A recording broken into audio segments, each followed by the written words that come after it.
اعوذ باللہ من الشیطان الرجیم بسم اللہ الرحمن الرحیم۔ السلام علیکم، میں ہوں قمر یوسف اور آپ دیکھ رہے ہیں نورنگ ٹی وی۔ میرے پیارے اور محترم دوستوں، کیسے ہیں آپ سب؟ امید کرتی ہوں ٹھیک ہوں گے، خیر و عافیت سے ہوں گے، اور دعا کرتی ہوں اللہ تبارک و تعالیٰ تمام امت مسلمہ کو آباد رکھے، اپنے حفظ و امان میں رکھے اور خوش و خرم رکھے، آمین۔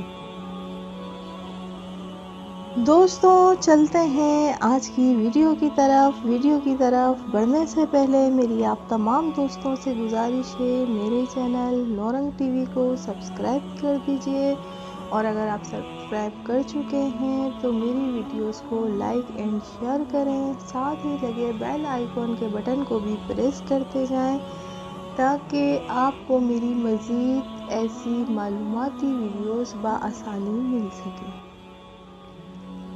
میرے پیارے اور محترم دوستوں، جیسے کہ ہمارا ٹاپک چل رہا ہے شادی کی پہلی رات۔ پچھلی ویڈیو میں نے آپ کو شادی کے احکامات بتائے تھے۔ آج کی ویڈیو میں آپ کو دلہے کے لیے اور دلہن کے لیے کچھ نصیحتیں بتاؤں گی۔ تو چلتے ہیں ویڈیو کی طرف۔ شادی کی رات پر تفصیلی گفتگو کرنے سے پہلے چند نصیحتیں دولہا کے لیے پیش کر دینا زیادہ مناسب ہے۔ یہ بات تو معلوم ہے کہ دولہا ایک مرد ہوتا ہے، اس لیے طبی طور پر زیادہ ہوشیار، زیادہ عقل مند اور زیادہ باحکمت اور زیادہ باشعور ہوتا ہے۔ بہت سے معاملات کو از خود سمجھ لیتا ہے، بہت سی مشکلات کو از خود حل کر لیتا ہے۔ اسے نصیحت کی زیادہ ضرورت نہیں ہوتی۔ شاید اسی لیے تاریخی اور ادبی کتابوں میں دلہے کے لیے بہت کم نصیحتیں پائی جاتی ہیں۔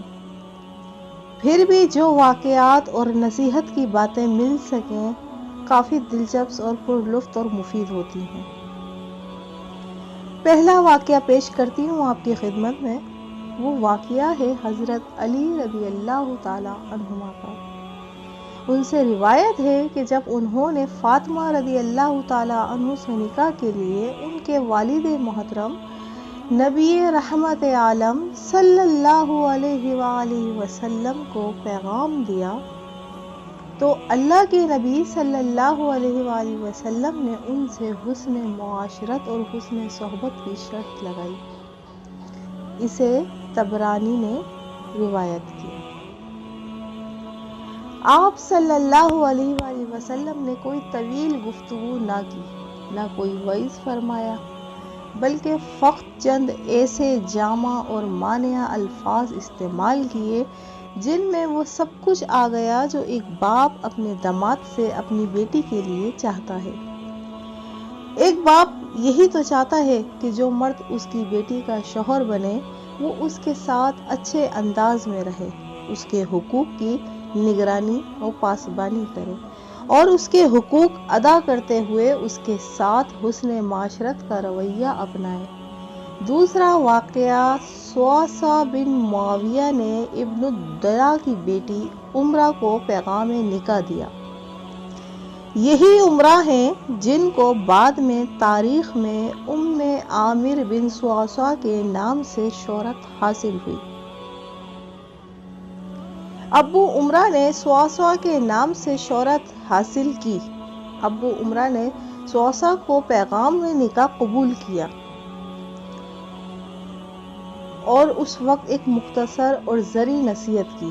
انہوں نے کہا، سواسا، تم میرے جگر کا ٹکڑا طلب کرنے آئے ہو، تم میری بچی پر رحم کرنا اور اس کے ساتھ مہربانی اور شفقت سے پیش آنا، اس کے ساتھ باپ کا سا سلوک کرنا۔ اس مختصر سی نصیحت میں ابو امرا نے بہت کچھ کہہ دیا۔ اس نے یاد دلایا کہ سواسا، تم کوئی سامان مثلا ریڈیو، ٹیلی ویژن یا کمپیوٹر لینے نہیں آئے ہو، نہ کوئی حیوان مثلا بکری، گائے، اونٹ وغیرہ یہ طلب کرنے نہیں آئے ہو، بلکہ تم میرے کلیجے کا ٹکڑا، میرے خون کا ایک حصہ، جان پدر لخت جگر اور نور نظر کا سوال کرنے آئے ہو؟ اگر میں اپنی لخت جگر تمہارے حوالے کر دوں تو اس کا خیال رکھنا اور اس کے ساتھ رحم و شفقت کا برتاؤ کرنا، اور یاد رکھنا کہ ایک شوہر کو باپ کی طرح ہونا چاہیے۔ ایک باپ اپنی ہر تکلیف اور ہر دکھ درد میں تڑپ جاتا ہے اور اسے دور کرنے کی کوشش کرتا ہے۔ عام حالات میں اس کی خوشی اور آرام اور راحت کے لیے ہر سامان مہیا کرتا ہے، اس کے لیے غیرت مند ہوتا ہے، اس کی پاسبانی اور نگرانی کرتا ہے اور ہر شر و مصیبت سے اس کی حفاظت کرتا ہے، اس کا ہر طرح سے خیال رکھتا ہے، بیمار پڑے تو علاج کرتا ہے اور پوری طرح آرام دیتا ہے۔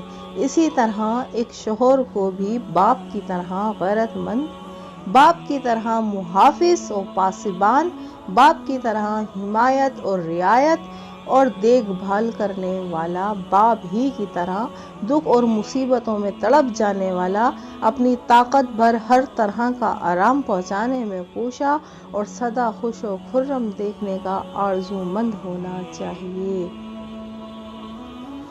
اگر مذکورہ نصیحت کے مطابق عمل کیا جائے اور ایک شوہر اپنی بیوی کا اسی طرح خیال رکھے جس طرح ایک باپ اپنی بیٹی کا خیال رکھتا ہے، تو گویا ایک عورت کی زندگی میں شادی سے کوئی خاص تبدیلی نہیں آتی۔ صرف گھر تبدیل ہوگا، لیکن طور طریقے، آرام اور راحت کے سارے اسباب پہلے کی طرح ہی میسر رہیں گے، ویسے ہی چہکتی رہے گی جیسا کہ پرانے گھر میں تھی۔ تیسرا واقعہ، عثمان بن عنبہ نے عقبہ کی بیٹی کو پیغام نکاح دیا۔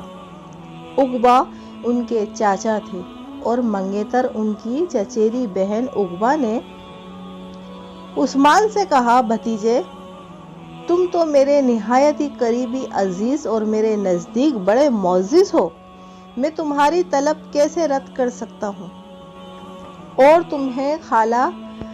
تمہیں خالی ہاتھ ناکام و نامراد کیسے واپس لوٹا سکتا ہوں؟ لیکن میری ایک بات سنو، یاد رہے جس طرح تم میرے عزیز ہو ویسے ہی وہ بھی میری جگر کا ٹکڑا ہے۔ تم اس کی عزت کرنا، اس کی توہین سے بچنا، ہر جگہ اس کے باپ، اس کے بھائیوں اور اہل خاندان کی تعریف و ستائش کرنا۔ اگر تم نے ایسا کیا تو تمہاری عزت ہماری نظروں میں اور بڑھ جائے گی اور تمہارا قد اونچا ہو جائے گا۔ اس کے برخلاف اگر تم نے ہماری بے عزتی کی، بدنامی کی، تو تمہاری عزت ہماری نظروں میں گر جائے گی۔